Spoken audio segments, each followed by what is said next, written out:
Hi, my name's Jeff. As usual, I'm walking over to the coffee shop and I wanted to talk about growth today, as usual. I've seen a lot of posts recently, particularly one in the James Clear 321 email last week, talk about elimination of things that aren't necessary, elimination of things that are holding us back. James Clear talks about, or in his email, he talks about eliminating things that we don't need because it frees up other resources, makes the things that we keep around, makes them easier. I saw another post that talked about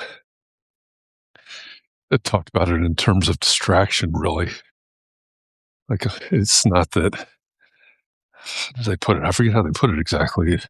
But they, oh man, I forget how they put it. But basically, they were talking about eliminating the distractions, eliminating the things that were keeping us from working on what we needed to work on. And I've seen other posts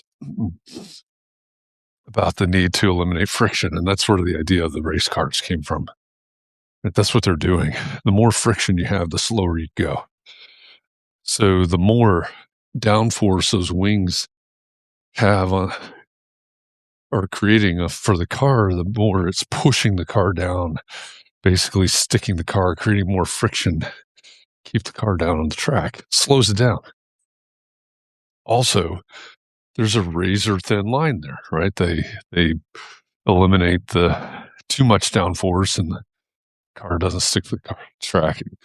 It either crashes into the wall or they have to slow down to keep it from crashing into the wall, right? So it's this dance. And all this reminds me of a conversation that I was having last week. Hey, Scott, good morning. A conversation about the things we need to carry, the things we don't need to carry. And thinking about growth in whatever facet of our life, our personal growth or our relationship growth or our professional growth. And there are things that we're worried about. Maybe you've got the Sunday scaries. Maybe yesterday you had the Sunday scaries. You're worried about this, that, or the other, whatever those things are. Probably many of those things very real, very impactful. But are they things you need to be worried about? Are those things that you can even do anything about, that you can control in any way? I spent most of the weekend on the couch, quite honestly. Wasn't feeling very well, picked up a little bit of maybe the flu or something that's going around. And to me, it's interesting. I've never had much time in my life in the past to be sick. Right? Never allowed that. I still joke about that now. It's like, no, I'm just not doing it. Just not doing the sick thing. But, sometimes your body tells you otherwise. And so for me, the experience was Saturday. I slept probably most of the day. And I had these things that I wanted to or needed to get done over the weekend. It was like 3 things. Need to get into the portal for my class, grade assignments that have been turned in. Somebody sent me some information, was asking if I could help with it. So needed to review that and see what it looked like, see what helping meant, etc. And then some personal brand and marketing, business development stuff that I needed to sort out. I think those were the 3 things. Didn't do any of it Saturday. Like I said, slept most of the day. And so as I've been sleeping most of the day, and then I was going to bed, I thought, well, tomorrow, Sunday, I need to get on these things. Right? I need to find some focus, need to do some work. Part of that is just you start getting, or at least I do, start getting stir crazy. I haven't left the house, haven't done anything. I need to do something. I need to move, need to whatever. I know I'm not feeling well, but I need to do something, right? This internal battle. And I got to yesterday and felt better, felt a little better. Still didn't do anything. So didn't get any of that done, which means that today I'm going to be busy. Feeling a good bit better today. Obviously out walking today in the cold, which I'm a big believer of. But there was a period of time where I sat there and for me, it's sitting there, the body's not doing anything. And then it allows my mind to start uh, going all over the place. Right? Start thinking about this, that, or the other, and worrying about this, that, or the other, thinking about grinding on, trying to figure out all those things, And I think a lot of people do that, right? It's where the whole concept of Sunday scaries comes from. But at some point, you got to ask yourself the question. It's like, how much of this matters? Now, all those things that I listed, all those things actually matter. But the worry about, did I do them on Saturday? Did I do them on Sunday? Not so much, right? Can I do them on Monday? Yeah. I'll find the time. I'll figure out a way to do these things. And arguably, should I be doing them Saturday, Sunday, or Monday, right? We have these weekends where we're supposed to be taking breaks. Remember that? Instead of shaming yourself for not doing the work on the weekends. Those things are real, but all of it just reminds me of the idea that I'll eventually get back to the conversation that I had referenced and still haven't talked about, but it takes me back to the idea that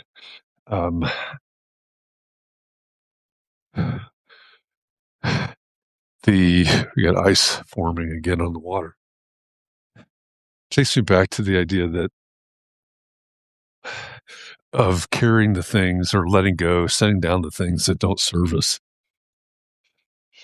And, sometimes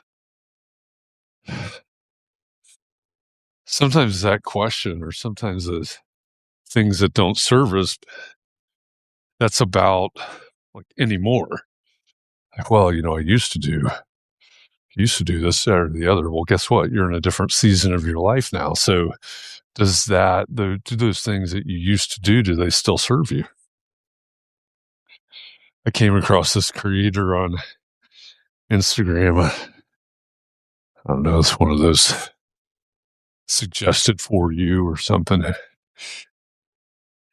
And this woman was talking about, she was giving sage advice from the perspective of somebody that had the advantage of years and years of wisdom, years and years of accumulated wisdom, right? I'll say it that way. And so this first video I saw, it's like, yeah, that's really good advice, right? She's saying this now. Maybe it's like something she would have told her 30-year-old self or something like that, but she's saying this now, looking back, right? And what matters and what doesn't. When you're saying this or making these decisions, or you wanted to change this or do this or whatever, why is that? What is it that's driving that, and does that really matter? So anyway, I clicked on a couple of her other reels on Instagram, and there's this one that talked about, when she was when she was 20 or when she was 30, she did this. And by the time she was 40, she kind of went through these decade by decade. It's like, whoa, she's lived some life. She's inflicted some life on herself. She's lived some life. And these are the lessons that she's learned from that. And I kind of love those sorts of posts because it's someone that has survived inflicting all these things on themselves, but two, it's sage advice. It's like, hey, been there, done that, tried that, survived that. These types of conversations and of course the best ones like hers turn it into what I realize is what matters and what doesn't matter. So we can certainly look at things in terms of seasons of life. This serves me well. This doesn't serve me well. This used to serve me, or maybe I thought it did, and it really didn't, but now it certainly doesn't. Or it may be about today. It may be about things that I'm worried about today that aren't going to serve me well today. So I need to set that down for a while, or this year, or whatever the time frame might be. You decide. Good morning, Nicole.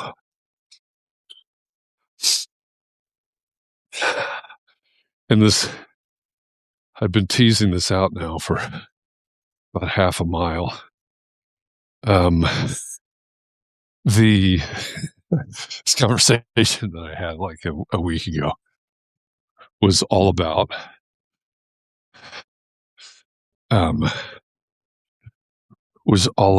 the necessity for us as humans to develop the skills, to develop the practices of being able to say that, being able to say, you know what, I can't carry this right now, or I shouldn't carry this right now, or I don't want to carry this right now, whatever that is, and to be able to set it down and go without it for a while. The worry, the stress, whatever the things are. It could be, I don't know, could be shame, could be lots of things.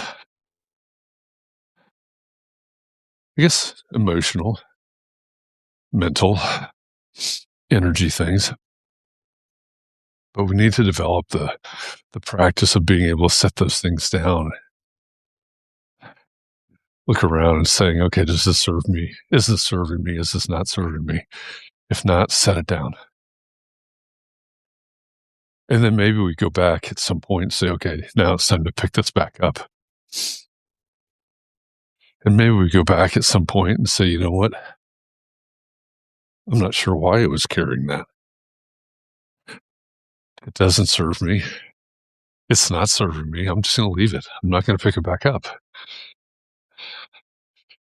And, when I think about that conversation and I compare it to these posts that I've seen about elimination, about removing the friction, about,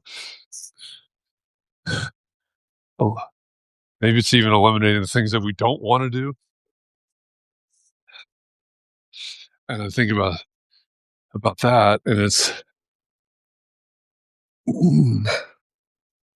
that's it, right? It's what is holding us back is the idea of holding us back. Is it because we're carrying too much, or is it because we're carrying the wrong things? I think that idea of carrying the wrong things it sounds judgmental, I guess, but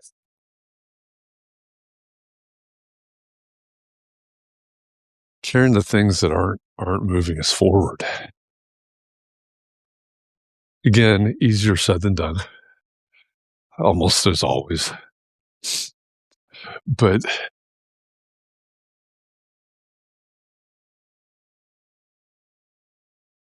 you think about, Scott, you're really familiar with this.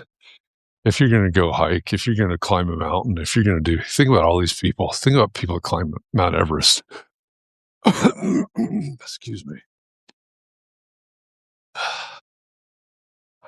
Ooh, it's actually heavy trash day. That's always fascinates me. Trash truck with a little crane on it, a claw on it that picks up the heavy trash. Anyway, squirrel. Um, if you're gonna climb Mount Everest, you're not carrying anything that you don't absolutely need, right?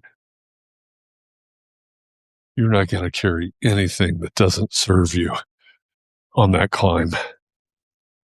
The brutality, the physical brutality, the mental brutality, the steepness, the cold, the lack of oxygen, all those things tell us that we're not going to carry anything on a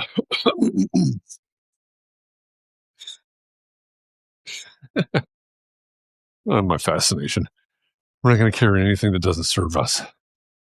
When Yogi Brandy says set everything down in the lobby that isn't going to serve you on the mat during this yoga class, and then after class you decide what you pick up and take with you. She wants you to take your shoes, but there's mental and emotional things you may leave in the lobby. You may decide not to carry them, not to pick them back up. What would it be like if we were able to get to the point of mindfulness that we were able to only carry what we needed? And I said this on Java with Jeff earlier this morning. I was watching some video, listening to somebody, no idea who this person was. They were talking about a simple meditation technique where you'd sit and you'd concentrate on the movement of your diaphragm as you breathe. Concentrate on that. And then when a thought pops up, and so that's the thing, a lot of people think that mindfulness, a lot of people think that meditation is just like clearing your mind, but it's not. It's not even possible to clear your mind like that. But so you're concentrating on the rise and fall of your diaphragm as you breathe. And then when a thought pops up, then you acknowledge that thought, you accept that thought, or maybe I have it backwards, and then you let it go. Go back to concentrating on your diaphragm. Next thought comes, you acknowledge it, you accept it, you let it go. Back to the diaphragm. I think it's a good lesson for us to try to live by. What is it, right? What do we actually need to focus on, and what do we not? Nicole says, I had coffee with a friend yesterday planning our rage release party. Started talking about what we carry in our backpacks: grief, fear, anger, shame, hurt. My realization was that I don't really carry it like that. I sweep it under the rug and ignore it. Excuse me. I decided it's time to burn the rug.